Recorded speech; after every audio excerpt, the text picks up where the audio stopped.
Well, I have never attempted to commune with spirits of deceased people. So this was quite a surprise to me, but I was in Germany at the time with a very spiritual group of people, and they found out that I do laying on of hands. Now, that's nothing that anybody in this country has ever asked me to do, even in the realm of spirit.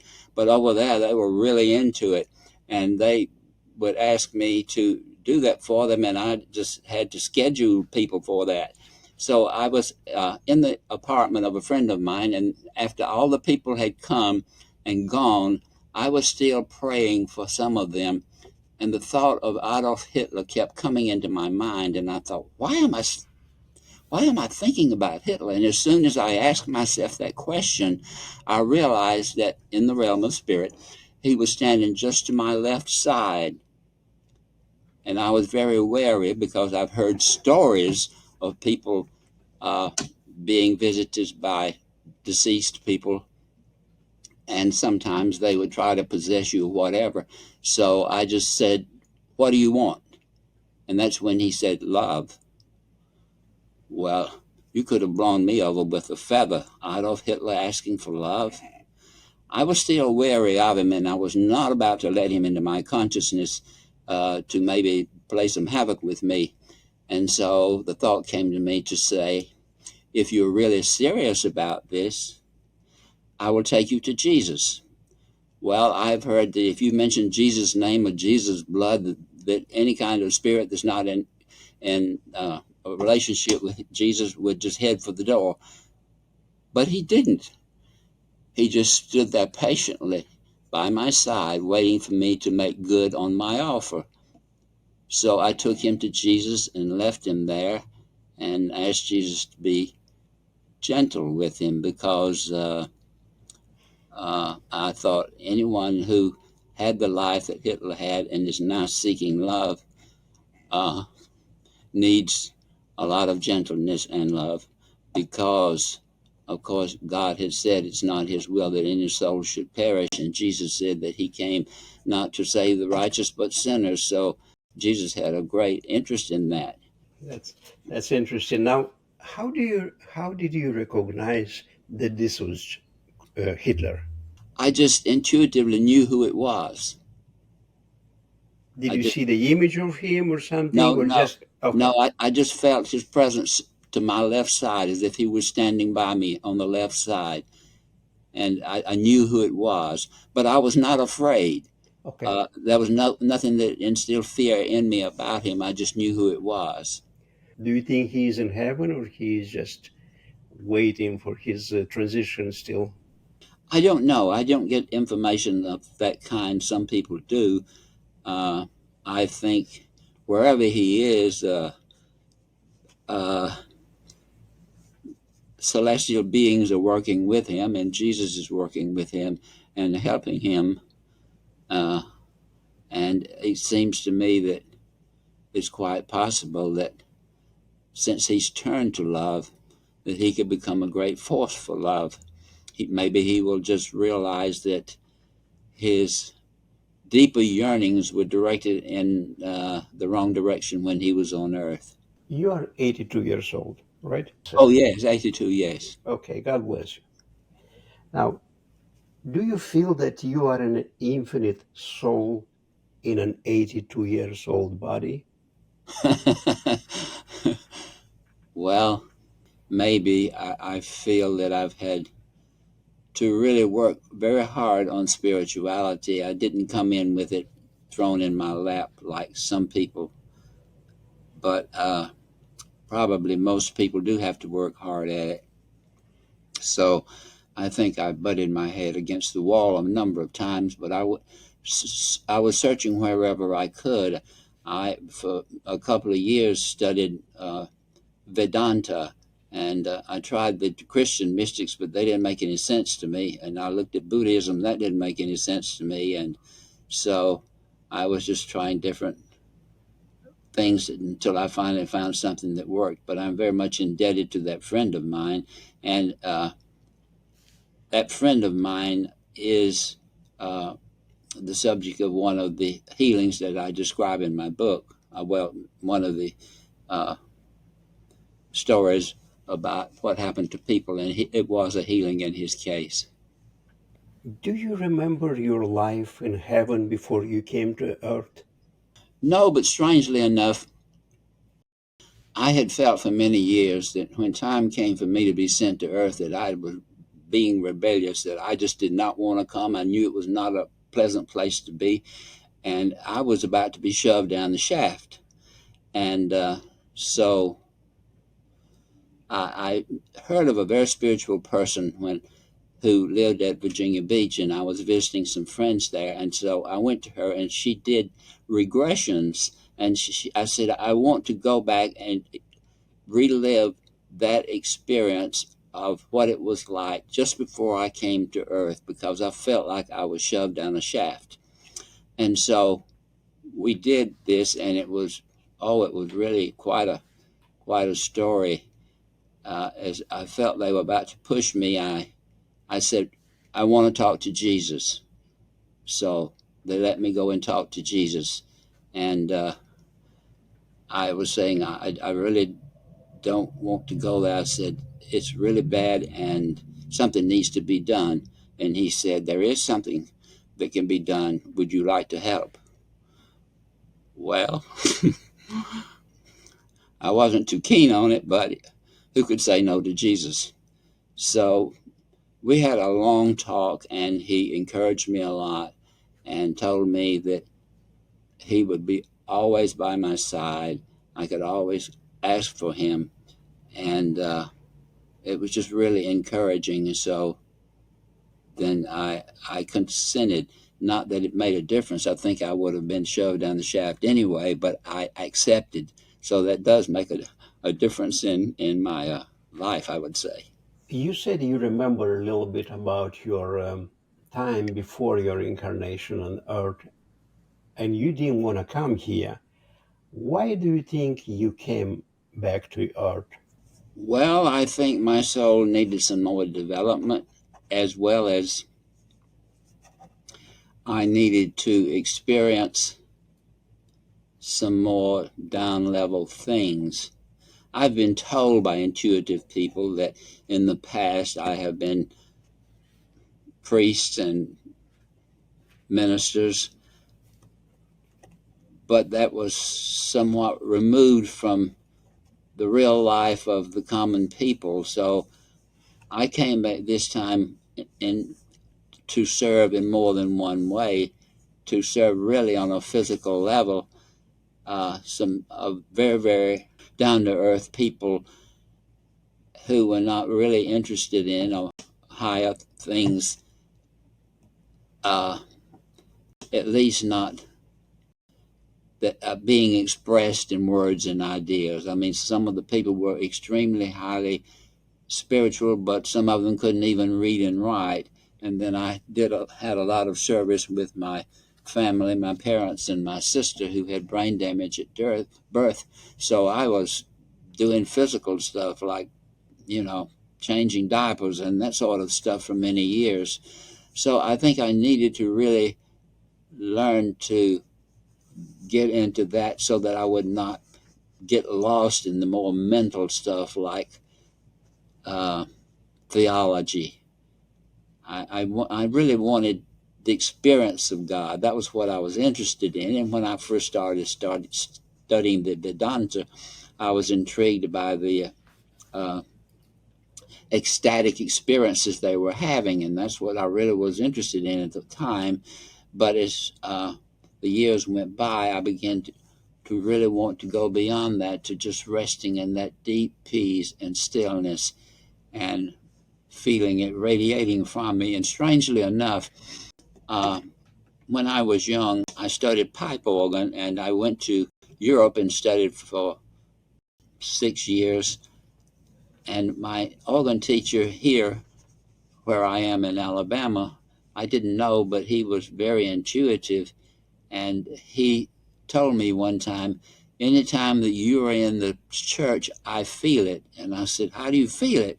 He said, a deep serenity. And I thought, a hyper person like me, How can Hmm. you feel serenity? But he was, I think that's a double nature to me. There's the inner nature that's uh, that's connected to the peace, but the outer nature, there was a lot demanded of me, and so I was always running around, trying to take care of everything that needed to be taken care of.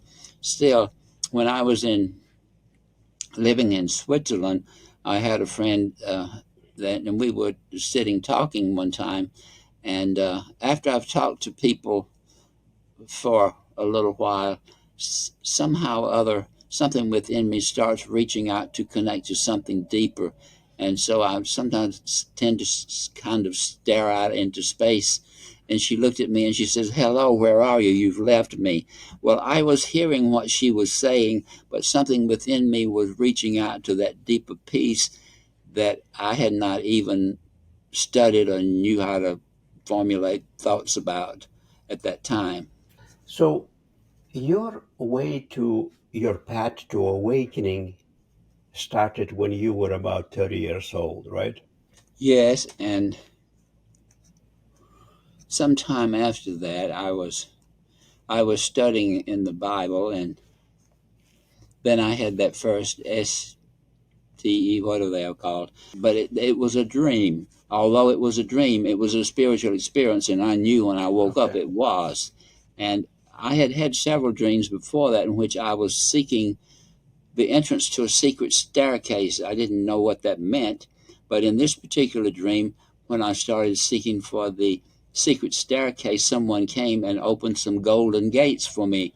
I ascended a small staircase and came out on a very lavishly furnished, it seemed like a stage.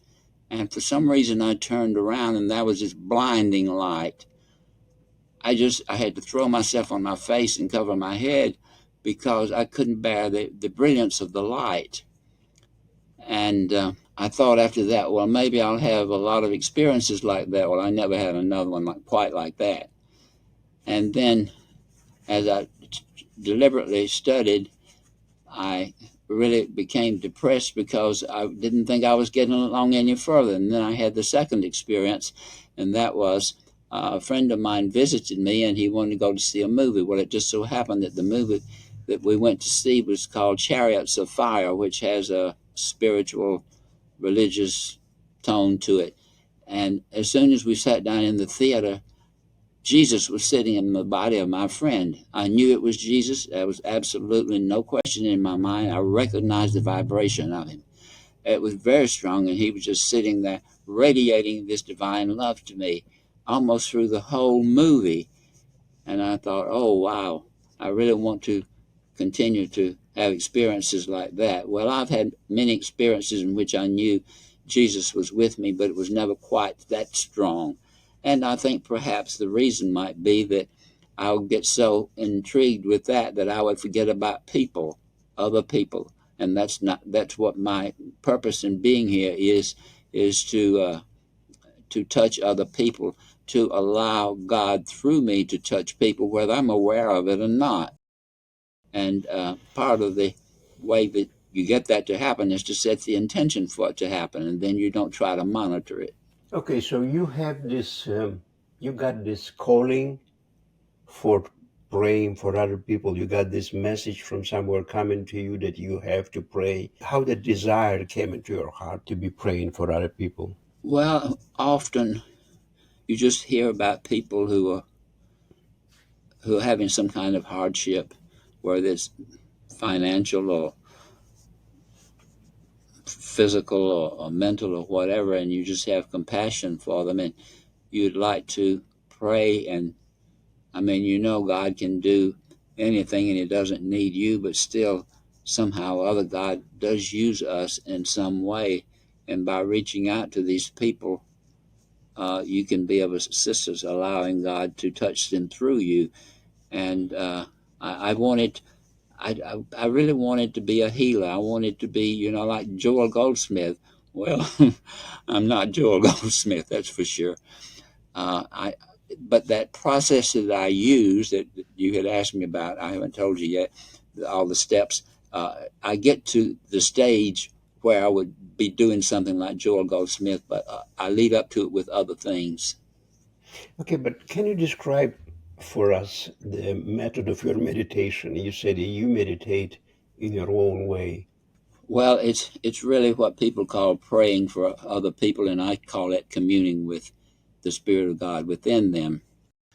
Uh, and I did lead prayer at a local church for the prayer service for a number of months, and this is the basic outline. I first asked for the presence of Christ to protect me, and then I asked for God to cleanse me of all impurities so that I will be His empty vessel. And I know from experience that when I come in love for my brothers and sisters, the door is open to come before the Father God. I ask the Holy Christ to guide me and show me how to pray. Then I imagine the person standing before me, which is something Joel Goldsmith would not do. But I ask the Holy Christ to place his hands in mine, and I ask that person to allow Christ through me to remove all things in them and around them that are not in accordance with the Father's will at that time, so that the Spirit of God in them can then express without hindrance and then bless other people that they come in contact with. And I say to them that as they allow Christ to move these things, they just disappear back into the nothingness whence they came. And I use my hands a lot when I am praying, so that I'm reaching out to them, and I'm removing these things, in my mind and my spirit. And so after that, I say, now I ask you to allow the Christ to caress your aura, your body, your whole being with his love and healing power, so that it will bring into balance and harmony with God's will all things about you. And those two steps are my idea of giving the person a little cleaning up, because I want to bring them to the presence of God, and I think people should be cleaned up before they're brought before God. Then after that, I get a little closer to the Goldsmith approach. Then I picture myself coming to the door of their heart, and in all gentleness I say, now I ask you to open the door of your heart so that I may be blessed with a glimpse of the beauty of holiness there, right in the Holy of Holies, deep within you. And I often find with people who don't know me personally and who have never had an interest in spiritual things, that for about the first 2 weeks that I pray for them, they just totally ignore me. Gradually, they do warm up to me and stop giving me the impression they're thinking, who is this fellow that keeps bothering me? And one of the stories in my book has to do with Khomeini, as I was praying for world leaders, and another one with my mother. Well, when I prayed for Khomeini, it was 5 months before I got a response. With my mother, it was a whole year. And it was a totally different experience of light. With Khomeini, it was a very serene and brilliant light. And I remembered after that, every time I thought of him, all I thought about was that beautiful light. With my mother, it was a light that was just washing over me like great waves of water flowing over me. And it made me laugh. And I noticed a difference in both of those people afterwards. With my mother, it was that she had hip replacement, wasn't doing well, and she just didn't feel like doing anything. So the next day after I had prayed for her, when I came home from work, I saw that she had been in the kitchen cooking pastries again like she used to, and everybody loved it. So after that, if people do open the door, and I get that experience, which is such a delight, I ask them also to keep the door of the heart open so that they can receive all the blessings that God has in store for them, because a closed heart cannot receive these gifts. After that, I may say, I ask the Spirit of God within you to come forward, washing over all parts of your being, your mind and thoughts, your emotions, that is, all fears, rejections, hate, your physical body and your soul, transforming them all into perfect empty vessels through which every person that you encounter or think about will be blessed, whether you're aware of it or not. Sometimes, if the person is in a lot of distress, I will just say, I lift you up into the arms of God that you may feel and know that embrace, that loving embrace that brings you such comfort. And after that, I may ask God to return that person to us and then say to them, let us now go before the throne of grace. We go there. I picture this throne of grace, God there, and we bow before God and we ask God to bless us and to ordain us to service to our fellow men, our fellow humans, all of them, and that we may go forth doing His will. Then I close by thanking God or Christ for His presence with me and the guidance He's given me. And I ask Christ to help that the person I'm praying for to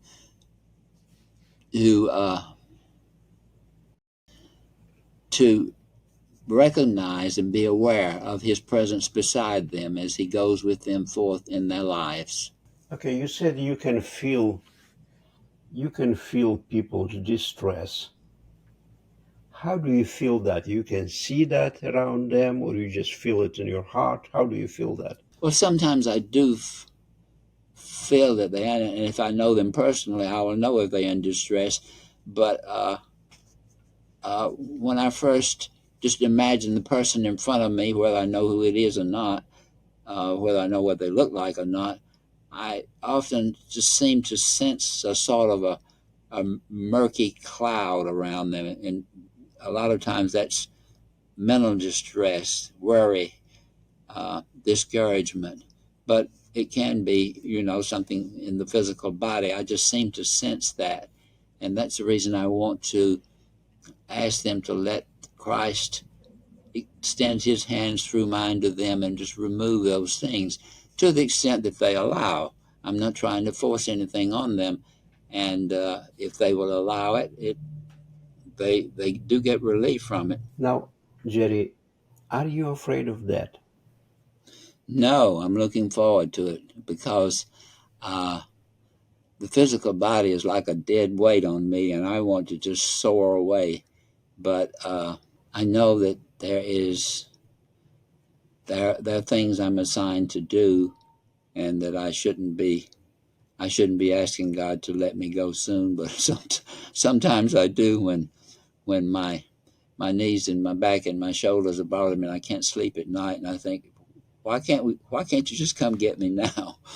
But it seems that then there are still people that I don't know how it works. It's God can do anything, and He doesn't need us to do it. But still, there are assignments for us to do, and it seems that we do play a role. And maybe it's for our own sakes more than it is the people we pray for. I'm not sure about that. I think God is just doing everything through us here on this earth. So that's why we have these desires. He experiences life on earth through us. What do you think about that? Joel Goldsmith says, "Individualized consciousness is what we are. We are God individualized here, and all of what God is, we are. It's just that we haven't realized it yet, most of us.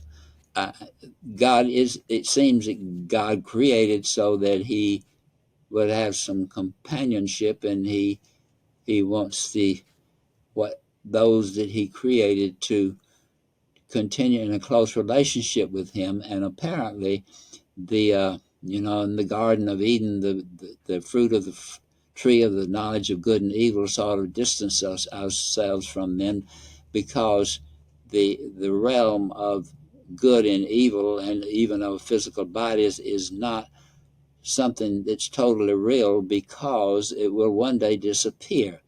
Things that are totally real are there forever. So we have lapsed into an identification with and a fascination with creation that was not that was man tampered with, and so we need to return to the reality, and still we need to be on this realm to function while we're functioning in the other realm.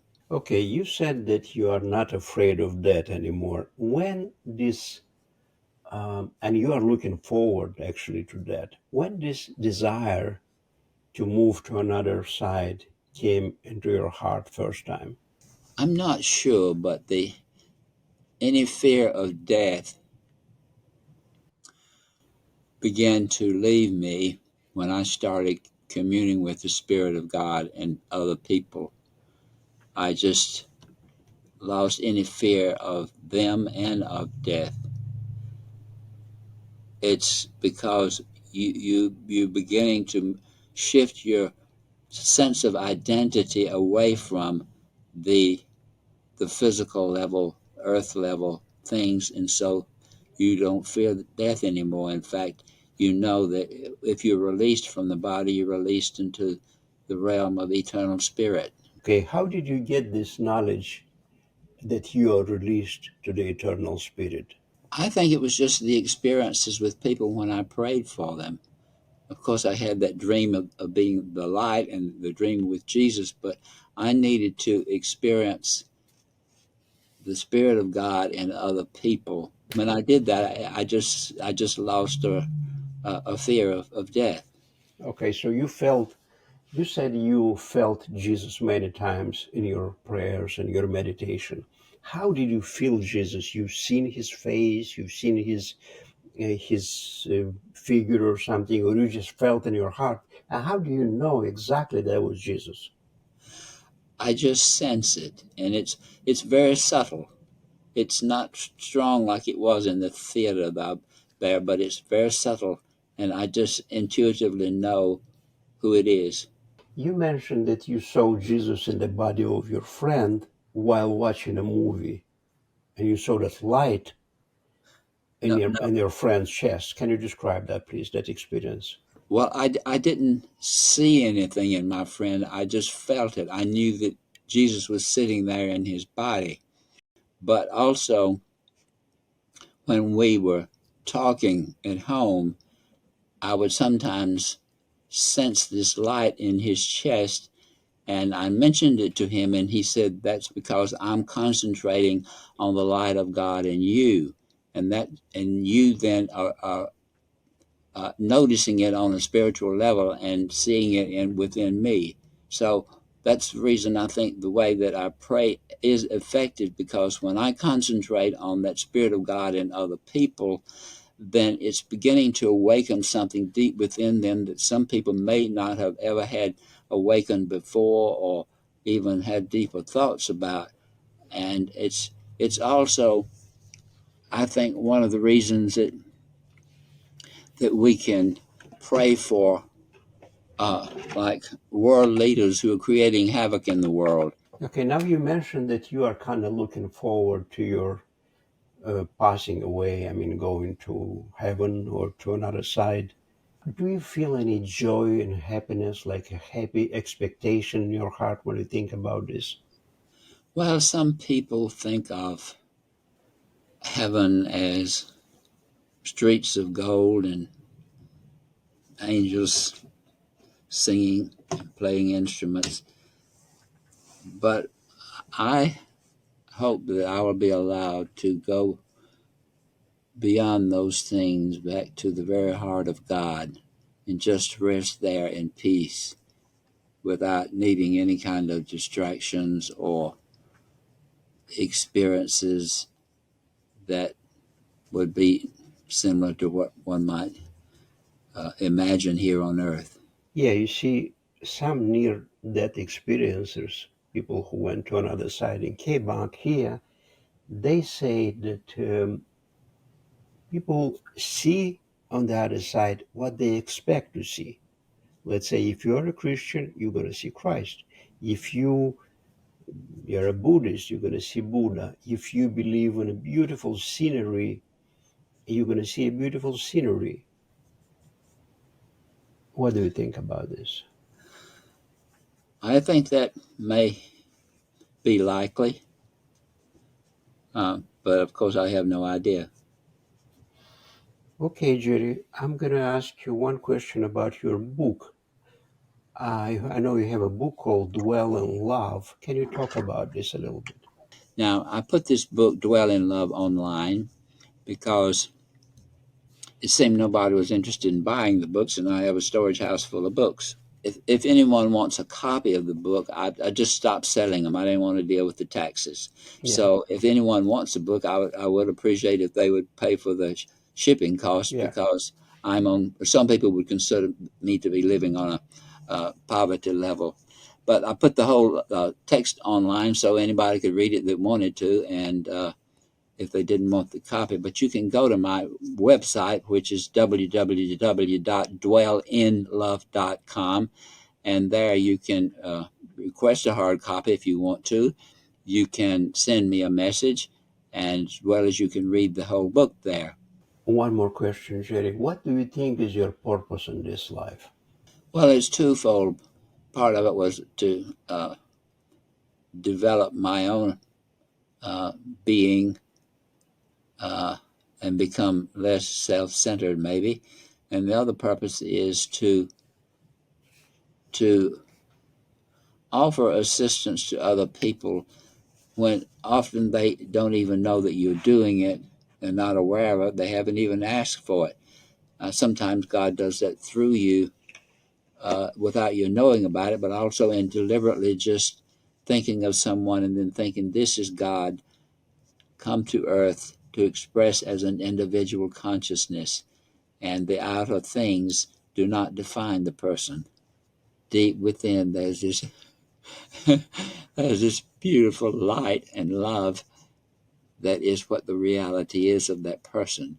And by reaching out to that and touching it, you are beginning to quicken it within them and bring it forth to uh, full bloom in their lives.